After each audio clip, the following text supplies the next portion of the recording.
Bonjour Mathieu. Bonjour Manuel. Merci d'avoir accepté pour le grand entretien, c'est sympa. Avec plaisir. On va dérouler un petit peu vos dernières années. Vous venez d'une grande famille de passionnés de trot, mais votre père disait j'ai presque tout fait pour pas qu'il fasse ce métier. Ouais, c'est vrai. C'est vrai, il m'a jamais forcé à être dans le milieu des chevaux. Ouais, étant gamin, j'étais plus attiré par le foot et un peu de sport autre que les chevaux, mais voilà, il m'a jamais lancé vraiment pour faire le métier et le suivre, c'est sûr. C'était pas votre truc, les courses? Ça vous attirait pas plus que ça? J'avais un poney, si, j'avais commencé quand même de bonne heure. Après, pris une mauvaise chute, plus à rester à la maison avec maman. Mais ouais, j'étais pas. J'ai eu un moment où j'étais pas à fond dedans, et puis après, à fur et à mesure, forcément, à être. Il y a eu un déclic, justement? Ouais, j'ai eu une jument qui s'appelait Betty de la Sauge, je me souviens, c'est vieux maintenant. Hein. Et j'ai commencé à la monter gentiment, et puis à fur et à mesure, après c'était parti, quoi. Je me sentais plus à l'aise sur le dos d'un cheval que sur un vélo, donc après voilà, j'ai toujours depuis tout petit, je suis mon père aux courses, mais après j'étais rendu avec eux au quotidien, et puis c'était ancré en moi. Vous aviez eu à peu près 10-11 ans hein, quand ça repart. Ça correspond, ça coïncide en même temps avec la craque de l'écurie, c'est Anita de la Vallée. Mais ouais, mon père, il a toujours eu un cheval pour courir les catégories, les bonnes catégories à Paris. Et puis Anita, ouais, c'était le haut niveau. Et donc, il y a eu pas mal de cornuliers. Elle a participé. Terminé 3 fois 3e. Ouais. Vous en souvenez? Ah ouais, je m'en souviens bien, hein, parce que on n'arrivait jamais de bonne heure aux courses. On regardait la course un peu au dernier moment, parce que mon père, il se fichait toujours un peu. Et c'est-à-dire c'était Jean-Marie Monclin qui montait la jument. Et quand, je sais pas, quand il allait aux courses, peut-être qu'une fois ou deux, ça s'est pas trop bien passé. Et Jean-Marie avait dû dire viens pas avec nous, Loïc, reste dans ton coin parce que tu nous portes la poisse. Et du coup, à chaque fois, on arrivait au cornulier avec mes parents et ma sœur. On arrivait vraiment au dernier moment, quoi. On arrivait limite après le hit, et juste pour le défilé. Et donc, on regardait la course dans un coin, quoi. Mais on n'allait jamais voir la jument au box. Ouais, c'était quelque chose, ouais. Et donc, 3 fois 3e du cornulier, ouais. Une année, elle a des boules en tête, entre les lignes droites, et s'était fait cueillir sur le poteau. Et ouais, on avait un peu les boules. Alors, forcément, mon père était heureux, parce que bon, 3 fois 3e du cornulier, c'est magnifique, lui qui était quand même jeune entraîneur. Mais moi, gamin, ouais, la 3e année, on était un petit peu vert quand même, parce qu'on y a longtemps cru, et elle était venue se faire battre sur le poteau, donc limite on pleurait même un peu nous, mais ouais, déçus. On a toujours eu cet esprit de compétition, la gagne, quoi. Ça a été ancré, quoi. Ouais. Ouais, depuis le début, hein, on a un métier de compétiteur, donc voilà, on cherche toujours à passer le poteau en tête. J'ai retrouvé des images, on vous voit lors de la 1000e victoire de Michel Lenoir sur la piste. Ouais, exact. Ça représentait quoi, ça? C'était sa 1000e, ouais. C'était Grande Marée, montée. Ouais. J'avais piqué sa cravache. Ouais. Ah, on était une bande de jeunes. Souvent, après les belles courses, on allait piquer les cravaches à tous les jockeys, les drivers et tout. J'en avais un bon paquet chez moi. Une belle collection. Mais Michel Lenoir, en plus, ça a toujours été un exemple. Ça a toujours été un exemple à cheval. Une position vraiment parfaite, c'était la grande classe. Donc voilà, c'était Grande Marée, un semi-classique qui gagnait, ouais. Et j'étais un petit peu déçu même parce que Michel Lenoir, quand il m'a passé sa cravache, c'était sa 1000e, donc j'étais fier parce qu'on descendait même jusqu'en bas de la descente. Hein. On allait la chercher. Ah ouais, pour aller la chercher, on voulait vraiment être le premier. Et quand il m'a passé sa cravache, il avait un petit bout de bâton là, de nul, quoi. Ah, j'étais vert quand il me l'a passé. J'avais la même pour monter mon poney à l'époque, quoi. Bon, j'ai extra, j'y ai vaut de l'or quand même, mais c'est vrai qu'il montait avec des petites cravaches de Saint-Tréguier. C'était un modèle pour beaucoup, hein, Michel Lenoir. Aujourd'hui, vous avez encore des modèles?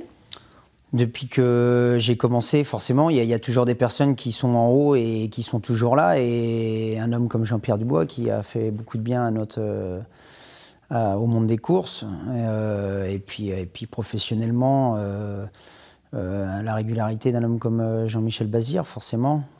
Quand tu es à Grosbois, tu le regardes un petit peu travailler, tu ziotes toujours un peu et c'est des personnages qui ont commencé vraiment bas et ils ont réussi à maintenir le cap très très longtemps et ils sont toujours là, quoi. Dans leur façon de faire, ils vieillissent pas.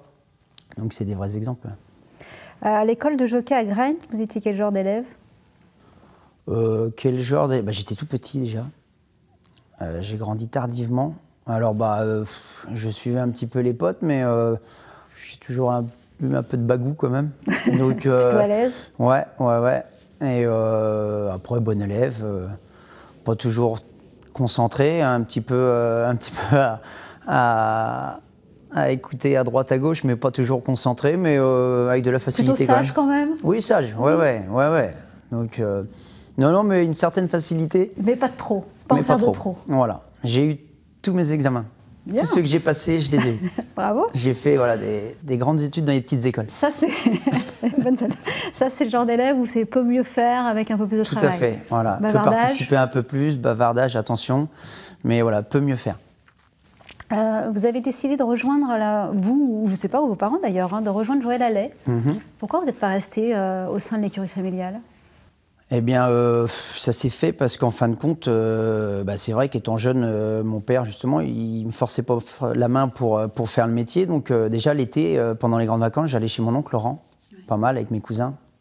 Au début, on partait 8-15 jours, et puis on restait un mois et demi, quoi. Et Laurent, mon oncle, il nous a toujours fait monter à cheval tous les matins, mais on montait du cheval de la petite catégorie à son meilleur cheval, quoi. Et il nous a mis le pied à l'étrier, vraiment. Et c'est vrai qu'après, quand je suis rentré à Graignes, à la base, je devais aller chez Laurent, mon oncle. C'était prévu comme ça. Et puis chez Joël Allais, il y avait une place de libre. Donc à l'école, ils m'ont demandé. J'en ai parlé à mon oncle Laurent et à mon père. Et ils m'ont dit, non, surtout... va chez le grand patron. C'est une légende en tant que formateur aussi. Ouais. Ah ouais. Vous avez appris quoi à ses côtés? La rigueur, c'était un patron qui était strict, mais qui était juste. Et donc, vraiment la rigueur. Tout était bien mis en place, quoi. De notre tenue à nous, où il n'y a rien qui dépassait, il fallait toujours qu'on soit tiré à quatre épingles. Et sur le dos du cheval, il n'y a rien qui bougeait. Il nous surveillait tout le temps, quoi. On était à cheval toute la matinée, même limite toute la journée. Et il avait toujours un œil sur nous, quoi. Et tu mettais un pied de travers, hop, tout de suite, il te remettait au garde à vous, quoi. Ah ouais, c'était vraiment une très très bonne formation. Il a souvent dit, il faut savoir garder la tête sur les épaules. Ouais. Et puis j'ai eu la chance de gagner de belles courses pour Joël Allais, mais il ne te laisse pas le temps de t'enflammer, non? Très, très heureux de l'avoir. Un jeune homme qui est bien, regarde. On peut pas trop lui dire quand il est là, parce que sinon il va avoir la grosse tête. Le bravo, tu as le bravo si c'est nécessaire, mais si tu as gagné... C'est pas souvent nécessaire. Voilà, donc au moins tu sais où t'en es, et là non, t'as pas le temps de t'enflammer. Vous vous souvenez d'ailleurs de votre première victoire? Ouais. Nina Dubeauvoisin à Caen. Ouais. Vous avez 16 ans? Ouais. Je l'avais couru 8 jours avant, et je venais comme pour gagner. Et je me souviens, Jean-Claude Allais, qui était en tête, il avait fait une faute, et j'avais mis un coup de guidon pour l'éviter, et j'avais galopé. Et je pense que ce jour-là, j'étais déjà parti pour gagner. Et du coup, Joël Allais, en rentrant, il me dit, alors, qu'est-ce qui s'est passé, gamin? Je venais bien, et puis j'ai votre frère, il a fait la faute, je l'ai évité, j'ai galopé. Je sais pas si je m'étais fait foutre en l'air, mais j'étais un peu vert, quoi. Et puis 8 jours après, la même course, et j'étais venu finir, ouais. Et donc, c'était une jument un petit peu délicate, mais j'avais bien gagné. Quelques jours après, vous gagnez votre première course à Vincennes. Et cette fois, c'est pour l'écurie familiale. Ouais, Kazakh familial, Vincennes. Ouais. Et bien, pareil, ça s'était bien mis, j'avais une bonne course. C'était dans la semaine, dans la foulée, je crois. 4-5 jours. Ouais. Et pour mes parents et tout, première à Vincennes, c'était beau, quoi. Tout le monde était là, donc beaucoup d'émotions. En 2004, vous avez 18 ans, vous avez gagné votre premier groupe 1, c'est avec Jacques de Bellouet, dans le prix de Cornulier. Ça doit être une sensation exceptionnelle quand on a 18 ans. C'est la plus grande course au trot monté. Ouais. On réalise pas trop, hein, parce que c'est vrai que ça s'est enchaîné assez vite, du coup. Et c'est pour ça qu'il y a des fois je me sens même un peu vieux parce que ça arrivait vraiment très vite. Ouais. Je suis passé professionnel et puis je l'allais. Et il a Jean-Loïc qui était déjà au sein de son écurie, donc il m'avait fait comprendre qu'il valait mieux que j'essaye de trouver une écurie où j'allais être numéro 1. Donc j'ai rejoint les box de mon père et puis j'avais dû monter un cheval à Christophe Gallier juste avant et je le recroise. Et donc Jacques de Bellouet c'était déjà un grand champion, hein, mais il avait eu des soucis dans sa carrière à une époque montée et puis bah voilà, ce jour-là je me suis retrouvé au bon moment, au bon endroit quoi. Il m'a chopé, il m'a dit tiens Petiot, ça te dit, bah, encore Christophe il était très jeune aussi. Et il m'a dit on resterait bien Jag et voilà ça s'est fait comme ça quoi. Mais 18 ans, ouais. Après quand tu regardes les courses, c'était un privilège d'être sur son dos parce que je courais au haut niveau avec un cheval qui était déclassé quoi. Fallait juste rester calme et puis pas faire de boulettes, mais tout était bien orchestré et ouais, c'était des grands moments. C'était plus la pression de ne pas la perdre? Ouais. Mais oui parce que tu rentres en piste à 1,10 dans un cornulier, tu clignotes, bon, tu dis allez, faut rester concentré. Et puis, le cheval, c'était quand même une machine, quoi. Il était d'une intelligence, donc fallait juste pas le précipiter, faire attention. Et puis après, au fur et à mesure de la course, plus tu allais pendant le parcours et plus tu avais du gaz, quoi. Fallait pas la louper, c'est tout. Comment on gère la pression dans ce type d'événement? Bah, c'est vrai que j'étais quand même jeune, alors peut-être que j'étais pas forcément conscient de la chance que j'avais, mais après l'entourage me mettait en confiance énormément. Parce que Christophe, jamais il s'affolait, il faisait ses hits. Le cheval, je le montais pas beaucoup dans l'année au final, hein. Il y avait vraiment un programme bien établi, mais il faisait les hits lui-même. Voilà, aujourd'hui il y a un peu de vent, tu fais pas d'effort là. Bah, tout était vraiment, il avait sa feuille, tout était noté, mais tout dans le calme. C'est-à-dire, il avait sa feuille, tout était noté. Si des fois il allait faire le tour de la piste à pied, il regardait un peu si la piste était un peu plus fouillante en dedans ou pas, le sens du vent, et puis à chaque fois, quoi, tu débouches en premier, les œillères en deuxième, tu le fais bien bosser jusqu'après le poteau. Ouais, c'est vraiment, sur ses fiches, tu voyais pas parce que c'était mal écrit. Christophe, il n'écrivait pas très bien. Donc limite, il y a lui qui pouvait se relire. Mais non, dans le travail, rien n'était laissé au hasard et le cheval, il était vraiment programmé. Si tout le poteau passait, il s'arrêtait. C'était impressionnant, un robot. Vous allez enchaîner 3 cornuliers de suite, hein. Il y en a un qui a été plus dur qu'un autre? Bah, le dernier parce qu'en plus c'était l'époque où on commençait à changer notre façon de monter, on chaussait court et forcément il y avait eu une mauvaise préparation, le cheval était un peu moins bien et le dernier cornulier on n'a pas dû rentrer favori je crois, hein. Et la course d'avant on avait raccourci les étriers, on avait essayé de changer un petit peu notre façon de faire et ça n'avait pas été. Par contre, le cheval était tonique parce qu'après, je me souviens, il m'avait distancé pour allure et je m'étais retiré et pour finir, je le remontais dessus. Donc, il y avait juste un petit réglage à effectuer à 15 jours du cornulier et le jour du cornulier, il était reparti, quoi. Il s'était envolé. Donc, le dernier était... Il y a une certaine attente, mais quelques doutes et forcément un peu plus compliqué à gagner, mais le cheval, il s'était envolé tout pareil. Il avait de quoi de plus que les autres? Ouais, il avait un mental énorme, une vitesse de base hors norme. C'est vrai on le voyait souvent en rouleau compresseur, mais en fait, c'est un cheval qui avait une vitesse de base, il était impressionnant. Mais une classe de plus que les autres. Ouais. Vous dites, j'ai été obligée de raccourcir les étriers. C'est vrai que vous avez connu cette grosse évolution, hein, évidemment, entre la monte à l'ancienne et la nouvelle monte. Ça a été compliqué, ça, de s'y mettre? J'étais jeune, donc ça a été, quoi. Mais c'est vrai que c'est compliqué, c'est quand même physique, c'est beaucoup plus dur. Mais j'ai toujours été attiré par le galop, moi, étant jeune. Donc, c'était votre modèle au départ? Ouais, mais vu que j'étais tout petit, léger, je devais aller faire un stage chez Monsieur Pantal, étant gamin, mais j'ai toujours aimé le galop. Et du coup, le fait de raccourcir, mettre pointe du pied et tout, ça m'allait bien, quoi. Donc je me suis entraîné quand même pas mal. Et je voulais vraiment être prêt le jour où j'allais raccourcir, gagner d'entrée de jeu, quoi. Mais oui, forcément, ça a été une grosse évolution dans le monde des courses. C'est à l'époque de Jacques de Bellouet qu'on a pu apprécier vos fameuses célébrations. Ouais, je me suis fait plusieurs fois taper sur les doigts, quoi. Ah ouais. Ouais. Ouais, ben, j'étais en pleine confiance, mais c'est vrai que c'est des courses, tu peux recourir toutes les courses que tu veux, ça reste une course à part. Et j'avais le souvenir avec lui où tu arrives vers le poteau, tu sens que tu t'envoles, et puis bah, t'as tout qui te part sous les mains, et puis bah, voilà, quoi, tu savoures, et puis tu fais profiter à tout le monde. C'était votre amour pour le foot, ça, non? Ouais, peut-être. Ah, dès que je mettais un but, mon fils c'est pareil, il se fait des célébrations tout seul. Et ça, je pense que c'est de famille. C'est bien. Mais en même temps, le public adore. Hein. Ouais. La presse aussi. Ouais. Ah ouais, c'est quand même un métier où le ressenti en passant le poteau, c'est quelque chose d'intense. Et dans ce genre d'épreuve, tu peux gagner toutes les courses que tu veux. Quand c'est vraiment les épreuves les plus prestigieuses, c'est vraiment autre chose, quoi. La communion avec le public, c'est aussi ça, enfin, j'imagine. Ouais, et puis c'est sûr, on aimerait qu'il y ait du monde aux courses, beaucoup de monde aux courses à chaque réunion, mais déjà de voir du monde dans le public le jour des belles courses et entendre la clameur du public quand tu passes devant les tribunes, c'est intense, c'est bon ça. Je disais, vous jouez pas mal avec la presse, depuis toujours. Ouais, souvent quand il y a des petits clichés à faire, je sais pas, j'ai la bonne gueule pour le faire.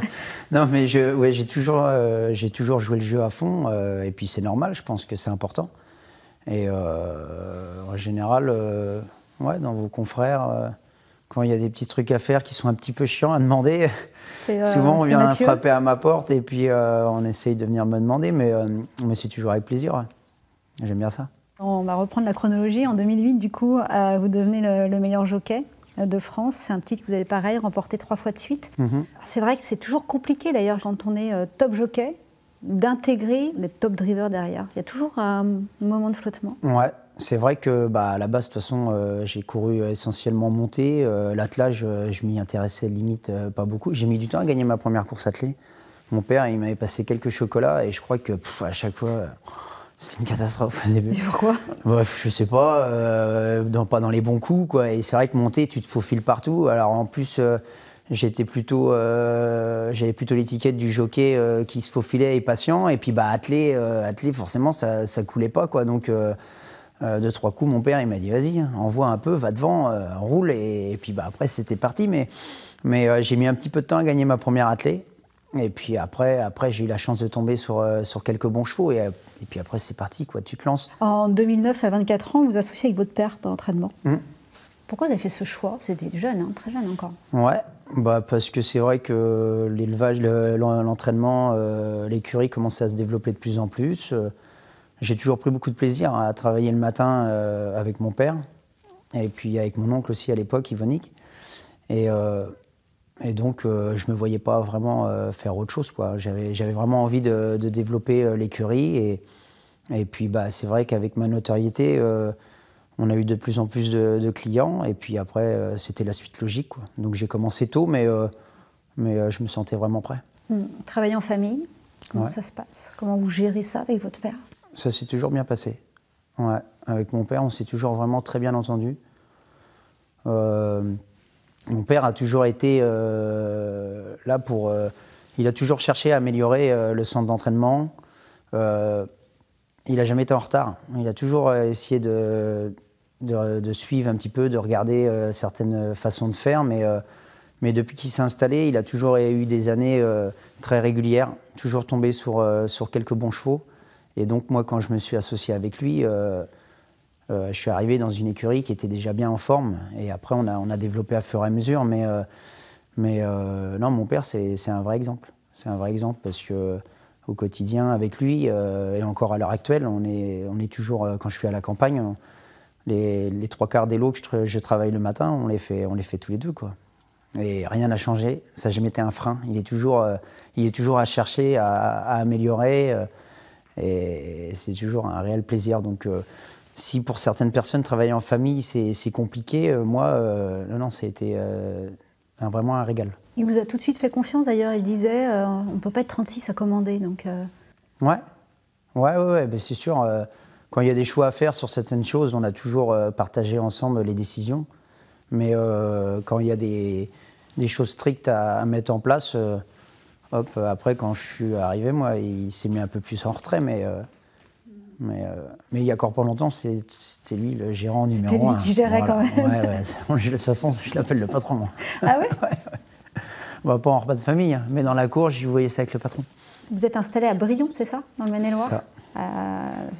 Vous jonglez comment, du coup, entre votre rôle de driver et d'entraîneur? Maintenant j'ai quand même mis plus en avant mon rôle d'entraîneur. Donc je me déplace beaucoup à droite à gauche quand j'ai des chevaux de mon entraînement. Un petit peu moins maintenant, et puis en plus je suis un petit peu moins demandé parce que au quotidien j'ai quand même pas mal de boulot à l'écurie. Donc c'est vrai que j'ai mis vraiment plus en avant mon rôle d'entraîneur que de driver. Depuis quand? Depuis quand? Ça fait peut-être maintenant 4-5 ans. Ouais, où l'écurie, j'ai quand même un bon nombre de chevaux. Donc voilà, je me déplace quand même beaucoup moins avec ma voiture pour aller driver pour l'extérieur. Après, voilà, j'ai quand même quelques entraîneurs qui me font toujours confiance et avec lesquels j'ai des bons chevaux à driver, donc je me déplace. Mais maintenant, les 3/4 du temps, quand je vais à droite à gauche, c'est avec des chevaux de mon entraînement. Et vous n'avez jamais songé à faire comme Éric Raffin, par exemple, de vous consacrer uniquement à votre carrière de driver? Ouais, si, c'est des fois quand tu as une mauvaise passe, ouais. Tu as tes chevaux, ça va pas, tu viens de trotter, tu as fini ta matinée et ça s'est mal passé ou la passe n'est pas bonne. Des fois, tu te dis, allez, pense un peu plus à prendre soin de toi et puis à aller vraiment aux courses driver que pour des entraîneurs.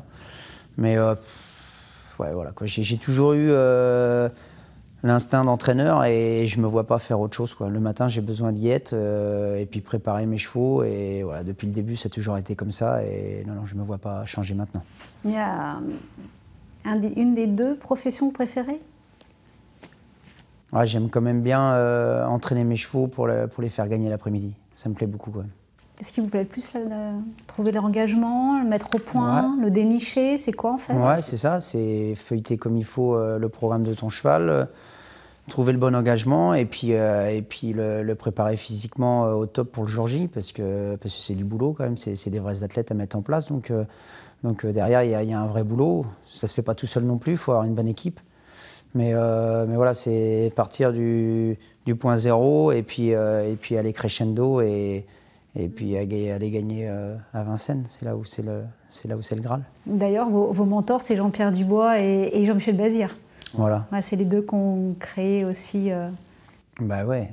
gros entraînements, grosse structure à côté. Bah oui, c'est vrai que j'ai eu la chance de driver pour ces deux personnages et un peu plus pour Monsieur Dubois à l'époque, mais on voit bien un petit peu tout ce qu'ils ont su monter l'un comme l'autre. C'est un peu différent parce qu'il y a plus une âme d'éleveur chez Monsieur Dubois et qui est toujours là encore à 200% maintenant. Et Jean-Michel, lui, il a développé son élevage, mais il est plus metteur au point, driver, quoi. Donc, et vous, l'âme éleveur, vous pourriez l'avoir?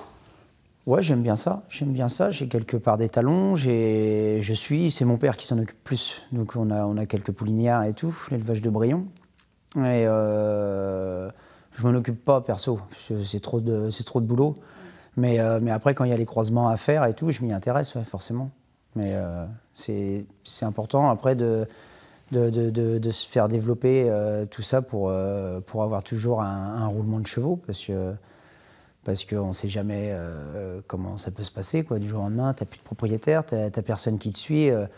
D'avoir déjà son propre élevage et de travailler avec ses propres chevaux, c'est un gros avantage.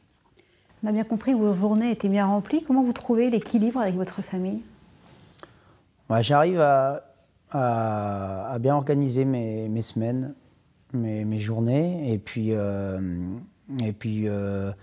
maintenant, ouais, j'essaye de vraiment consacrer quand même du temps pour eux, quoi, beaucoup plus, parce que c'est vrai que ça demande des sacrifices. Avec le métier qu'on a, c'est pas évident de pouvoir se libérer.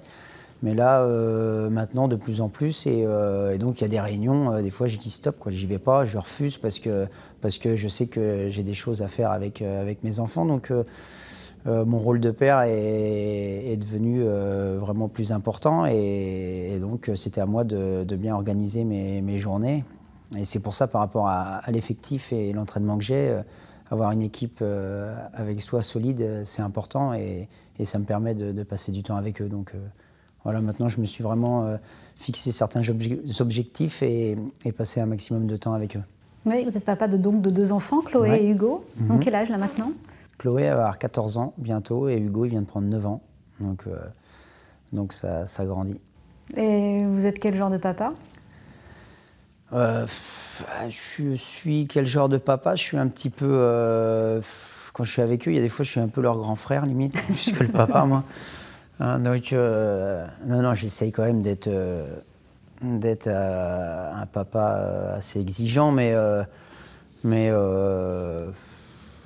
pense que je suis pas chiant, il faut leur poser la question. Mais voilà, je passe pas mal de temps avec eux.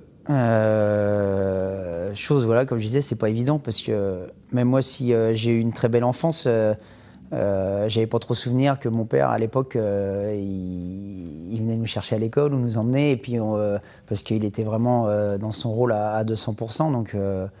Donc là, voilà, les choses ont changé et ça me fait du bien. Ça me fait du bien. Donc on est très très complices tous les trois. Ils sont plutôt dessins animés, foot ou pour la fille plus grande que course, ou ils ont suivent le beaucoup, virus ils quand suivent même beaucoup des les courses. Quand je gagne une course, tout de suite, ils sont toujours à regarder les résultats, à m'envoyer un petit message. Alors le petit, forcément, foot. Et Chloé, elle suit bien les courses, elle fait du poney, fait quelques concours. Après, ils ne sont pas mordus. Je ne les sens pas forcément mordus de course et tout, l'un comme l'autre, mais par contre, ils suivent bien. Aussi bien la carrière de leur père et de leur mère, ils sont toujours là au taquet pour regarder les résultats et pour venir prendre une photo avec nous. En 2010, Private Love va vous offrir une première grande victoire à l'athlé. On disait tout à l'heure que ce n'est pas facile, forcément, de pouvoir passer du monté à l'athlé. Ouais. Il y a des déclics. Ça passe par des grandes courses, des grandes victoires? Oui, forcément. Si, forcément. Je pense que le premier déclic, ça a été avec Nimrod Borealis pour mon père, la finale du GNT. Avec lui, j'ai couru déjà des très belles courses. Donc forcément, c'est un déclic. Quand tu te retrouves à gagner des courses prestigieuses, tu es forcément appelé de plus en plus. Et puis après, Private Love, ouais. J'ai gagné un Bourbonnais, j'ai gagné un prix de Paris, j'ai couru le prix d'Amérique avec. Et c'était une super jument. Et il fallait la driver à l'économie, venir finir. Et on s'entendait vraiment bien pour ça. Et après, ouais, c'était l'époque où je drivais quand même pas mal de chevaux pour Fabrice Soulois, donc, qui avait vraiment une écurie assez énorme. Et quand tu es associé à des bons chevaux, tu te fais remarquer beaucoup plus, quoi, forcément. C'est votre marque de fabrique, ça, d'essayer de vous faufiler, même encore maintenant à l'athlé? Ouais, j'ai un peu cette étiquette-là, ouais, du driver assez patient et venir finir. Après, c'est pas toujours facile. Hein. Limite, des fois, quand tu as la vraie bonne cartouche et que tu peux aller devant et puis dérouler, au moins, t'embêtes personne et puis t'es forcément plus fort. Mais des fois, c'est vrai que par rapport à certains parieurs, ils aimaient bien me mettre sur leur ticket parce que j'avais tendance à créer la surprise un petit peu, à courir ras-le-rail, me faufiler et j'arrivais à faire passer quelques belles codes. Donc c'est pour ça il y a un petit peu cette étiquette-là. Mais j'aime bien être de l'avant quand même. C'est moins contraignant. C'est quoi les principaux atouts d'un grand driver? C'est déjà bien faire le papier, savoir avec qui et contre qui il court. Parce que voilà, faut bien connaître son cheval et puis l'adversité. Et puis après, être à l'écoute de son cheval, quoi. Pas faire d'efforts inutiles. Garder toujours une petite poire pour la soif. À part Mathieu Abrivard, c'est qui le meilleur? Le meilleur? Ouais. Il n'y en a pas. Vous entretenez quelle relation avec vos collègues? Ça se passe bien? Ouais. Non, dans le vestiaire... L'ambiance est bonne, parce que parfois on va au galop où c'est un peu complexe. Ah non, nous franchement, il y a une vraie bonne ambiance. Déjà, on est à Vincennes, on a le plus beau vestiaire du monde, je pense.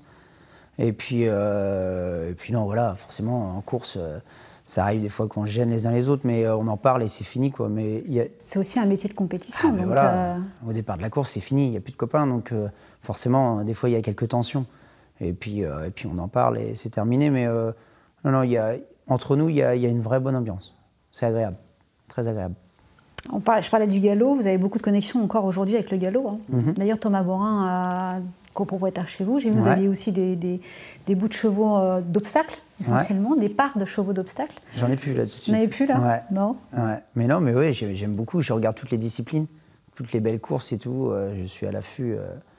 Et non, je suis en admiration devant les jockeys d'obstacles, les courses de galop de plat également. Mais ouais, je suis aussi bien, même quand ça court à l'étranger, je regarde tous les grands événements.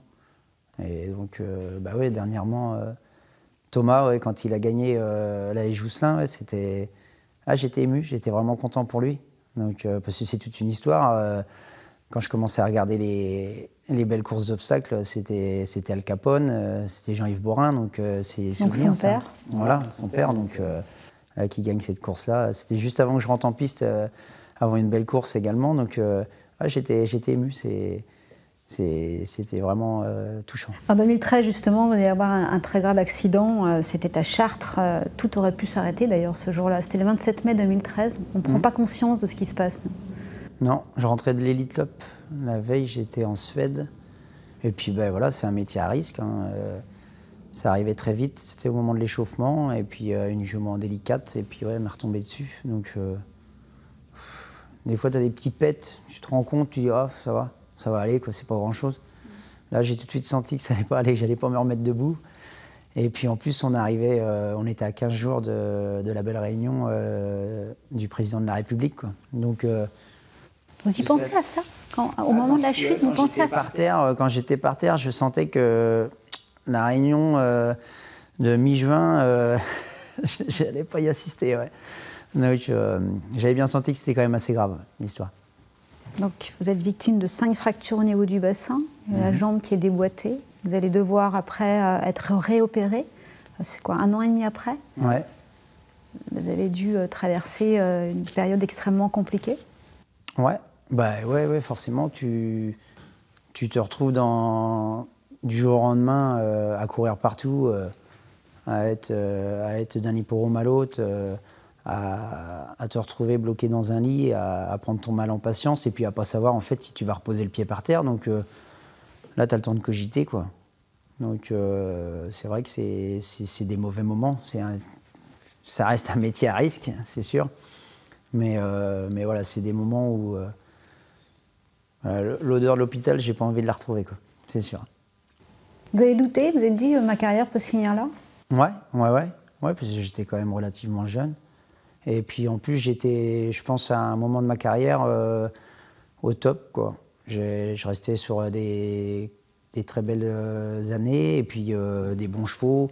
Tout allait vraiment à 200%. Et puis du jour au lendemain, tu te retrouves arrêté. Donc forcément, tu as des périodes de doute. Et puis ouais, tu sais pas si tu vas remonter à cheval, tu sais pas si tu vas remarcher. Donc ouais, c'était long. C'était long et pas très long au final, parce que par rapport à ce qui était diagnostiqué, je suis revenu quand même assez vite. Et... Ouais, au bout de 5 mois, vous revenez? Ouais. C'est très très court. Hein. Ouais. Trop vite peut-être? Je sais pas si ça a été trop vite. Je voulais pouvoir marcher correctement et puis retourner aux courses. Et vu que j'avais la tête dans le guidon un peu, je suis retourné aux courses, je marchais. Mais j'ai revu quelques petits reportages après sur Equidia et l'allure n'était pas très bonne. Pas carré. J'avais un petit... j'étais pas super bien cadencé. Et au début, ouais, j'ai eu beaucoup de mal quand même. J'ai eu beaucoup de mal, je voulais remonter à cheval, mais ouais, c'était pas chouette au début. J'ai gagné des courses quand même, hein, mais forcément, le regard des autres... Non, c'était dur. Et puis après, il a fallu avoir une nouvelle opération. Et puis après, c'était reparti, quoi. La dernière opération était la bonne. Et dès mon réveil, je revivais, quoi. Il n'y avait plus de douleur, plus rien? Non. C'était les douleurs qui étaient... Ouais. Les petites tensions, des fois, de temps en temps, ça arrive. Mais non, franchement, j'ai été chanceux. En 2017, vous allez revenir au sommet, vous avez 32 ans et vous allez remporter le Cornulier, cette fois avec Bellissima France. Les premiers, vous n'avez pas pu savourer par rapport à votre âge. Là, j'imagine que la saveur, elle devait être... Ouais, j'avais gagné le Normandie. Normandie, c'était le premier groupe 1. C'était le Normandie, le premier groupe. Et puis après, le Cornulier, ouais. Ah, c'était une drôle d'histoire quand même, cette jument. parce que au tout début que j'avais commencé à la courir, la débuter, justement, c'était à l'époque où j'étais pas très bien cadencé. Ouais. J'avais pas eu mon opération encore.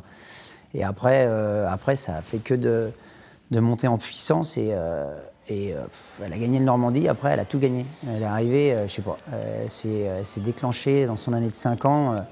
Et on est arrivé à l'aube du meeting. Elle a gagné tous les préparatoires. Toutes les courses que j'avais eu la chance de gagner avec Jacques de Bellouet, je me retrouvais à les gagner avec cette jument. Et on a touché le Graal en gagnant le Cornulier, quoi. Donc, une fois de plus, mon père n'était pas là. Pourquoi?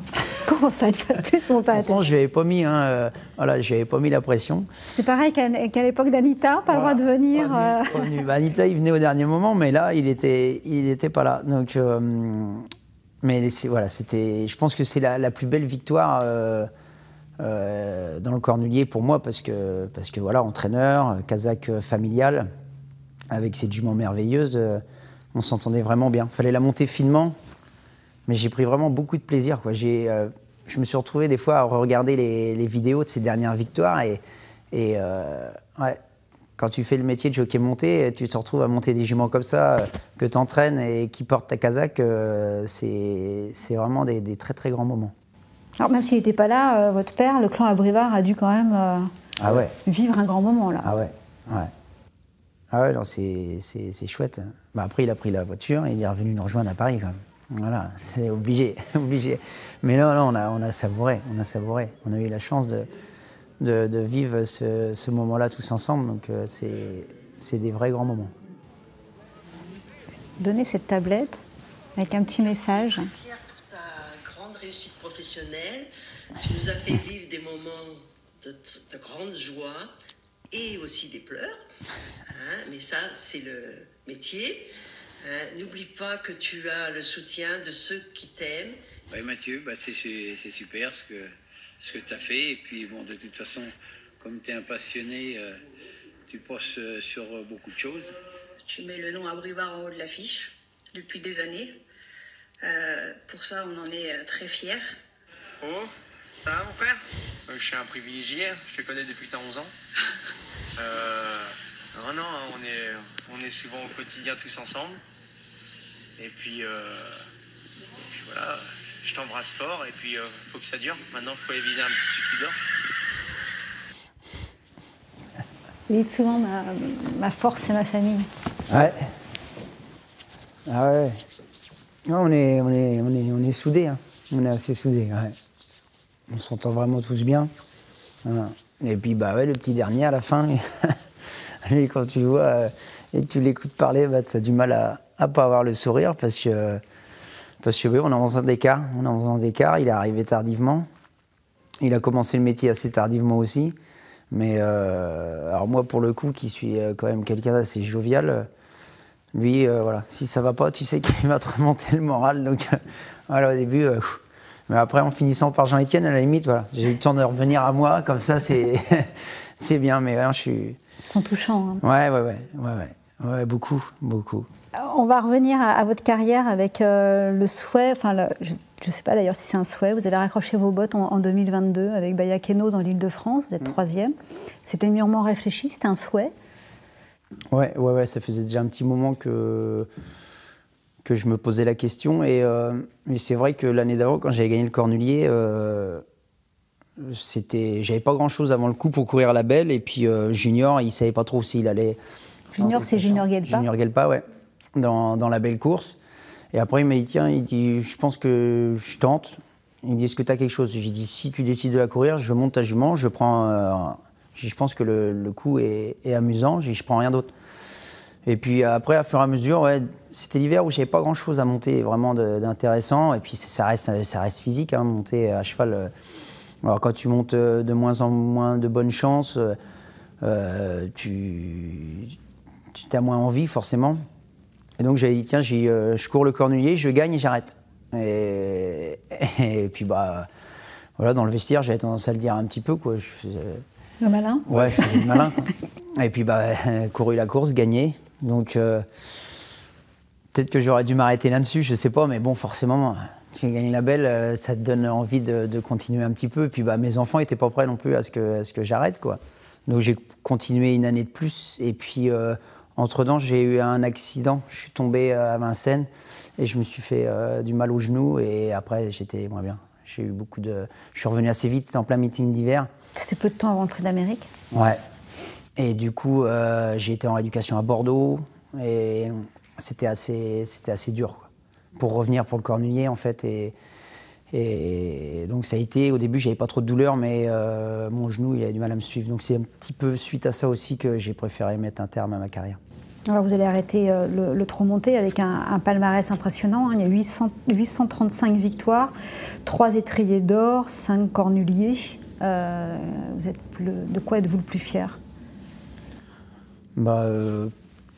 Non, je suis fier de ma carrière de jockey parce que du début jusqu'à la fin, j'ai été récompensé par des belles courses. J'ai été récompensé par mes 3 étriers d'or. Voilà, je pense que j'ai arrêté au bon moment. Et puis je voulais pas insister plus. Donc du début à la fin, en fait, ça a été une belle copie. Donc je suis assez fier de ça. Ouais. Et à l'inverse, vous avez un gros regret? Un gros regret,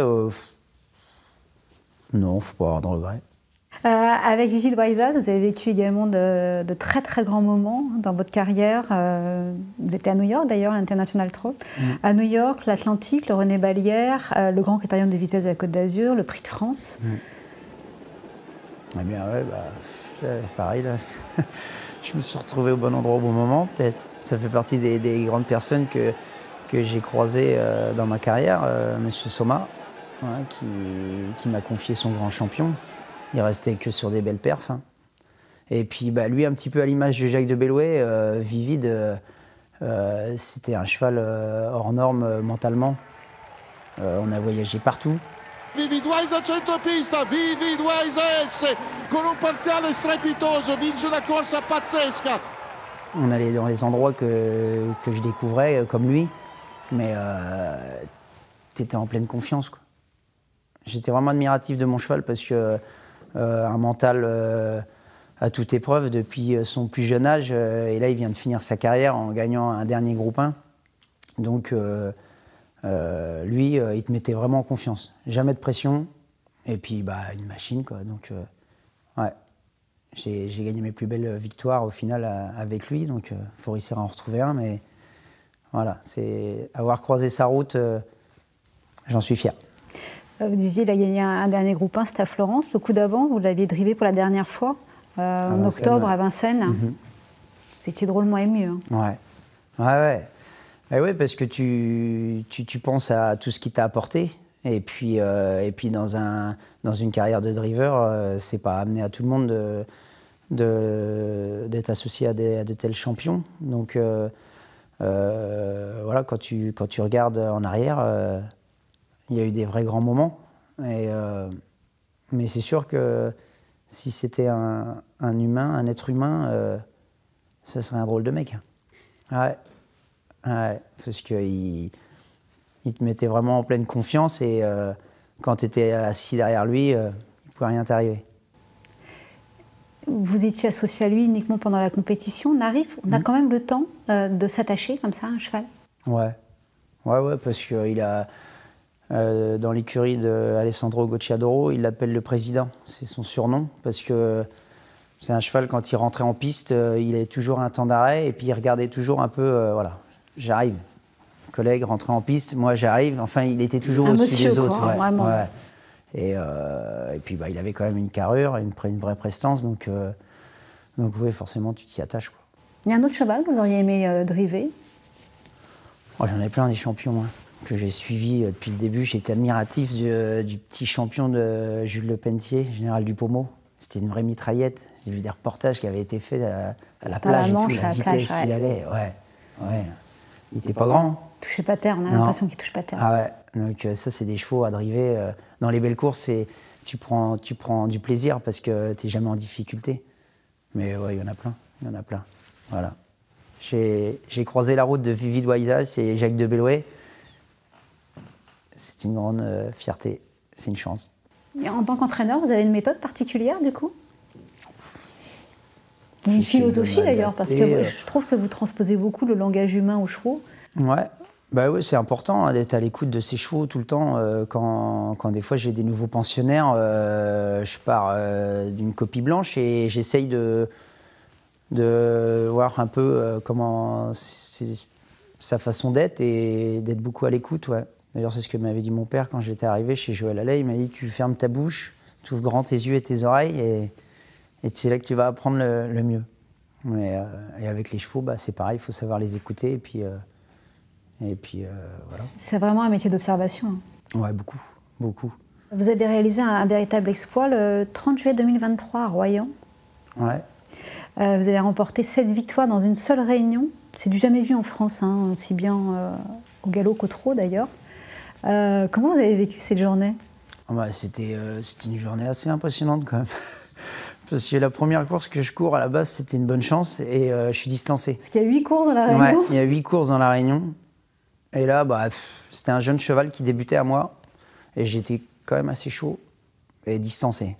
Ouais, ça sent la réunion, ça va être long, quoi. Et puis après, ça s'est enchaîné, mais voilà, il y a des fois comme ça, rien ne t'arrête, quoi. Et la dernière que je gagne, c'était pour mon ami Emmanuel Varin. Et la petite jument, pour le coup, donc ça c'était un dimanche, elle avait dû courir le vendredi soir à Biarritz. Elle était restée dans le sud et elle était revenue sur l'hippodrome. Donc, j'ai une petite mère, elle va être un peu défraîchie. Et à ce coup, elle s'est surpassée. J'étais en embuscade et tout, pas trop de gaz. À la limite, j'ai envie de dire, ça va pas aller, quoi. Et à ce coup, j'ai décalé. Mais le public était en folie parce qu'ils m'ont suivi, du coup, à fur et à mesure. Aller une de plus. Et après, à chaque fois que je rentrais en piste, j'étais gros favori. Mais c'était impressionnant, quoi, le public, comment il s'y est pris au jeu. Et voilà, quoi, c'est des jours où il peut rien t'arriver, quoi. Là, c'était vraiment chouette, quoi. J'avais fait un coup de 5 à Vincennes aussi, pareil, et t'as des courses, tu veux même pas les recourir parce que t'arrives à passer par des endroits, enfin, tout est fluide, quoi. Alors, pour revenir sur le coup de 7, il y en a un qui l'avait réalisé, mais en Angleterre, c'était Frankie Dettori. Ouais, c'est ce qu'on m'avait dit. Il va nous falloir maintenant un petit saut de longe version Mathieu au sulky. Ouais, il faut que je fasse attention, parce que j'ai la carrosserie un petit peu faible par rapport à Alain Franco. Je suis plus jeune que lui, mais à mon avis, il a une meilleure carrosserie que moi. Mais il faut que je m'entraîne. C'est affaire à suivre, alors, avec les nouvelles célébrations. Ah ouais. Si je peux en gagner 7, moi, ça me va. Hein. Je suis prêt, hein. Je me sens bien. Vous avez plus de 3300 victoires aujourd'hui, au total. Il y a donc 3 étriers d'or, 5 cornuliers. Vous avez fini dans le top 5 des drivers depuis plus de 15 ans. 140 victoires de groupe, plus de 1000 succès maintenant comme entraîneur.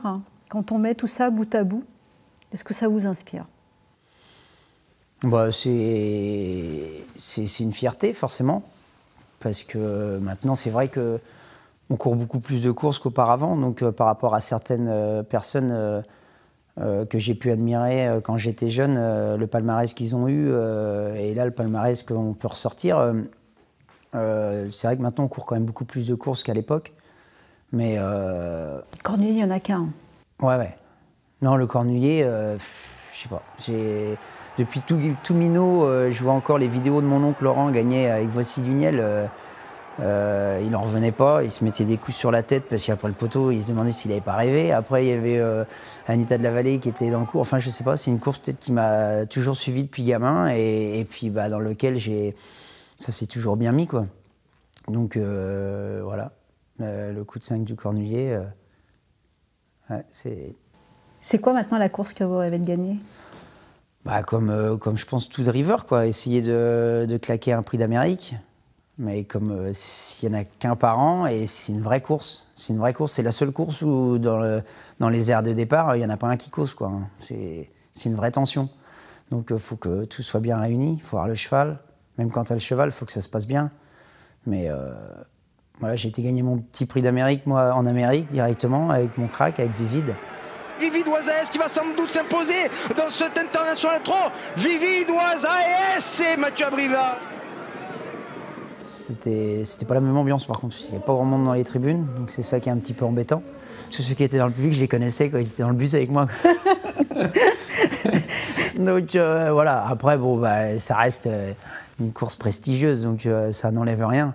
Mais des fois, un petit peu de bruit dans les tribunes, ça fait du bien, quoi. C'est différent. Donc voilà, je l'ai gagné en Amérique. Maintenant, il faut le gagner en France. Pour revenir au propos de Jean-Étienne, votre frère, celui qui dort, Ouais. enfin, aller le taper ou pas? Ça pourrait être un sais pas objectif? trop.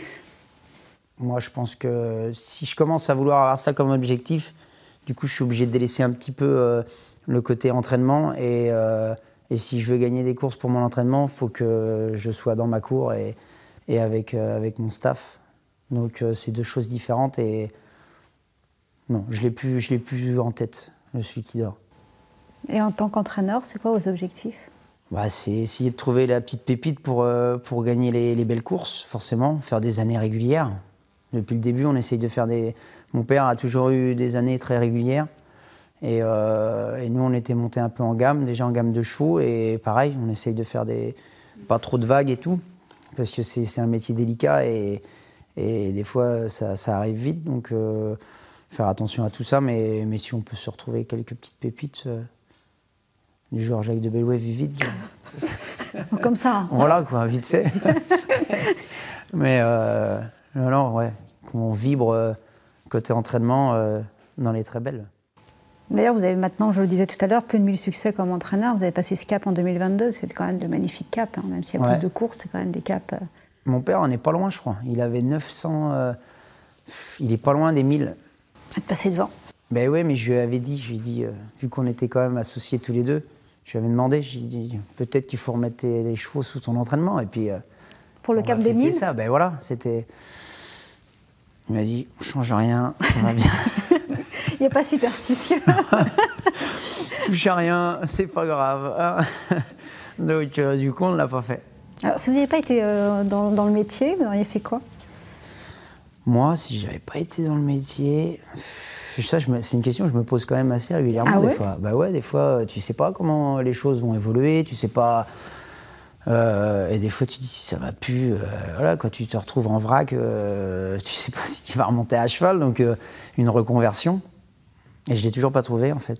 Donc c'est pour ça que je continue à faire du cheval. Mais je sais pas dans quoi j'aurais pu me lancer. Je suis...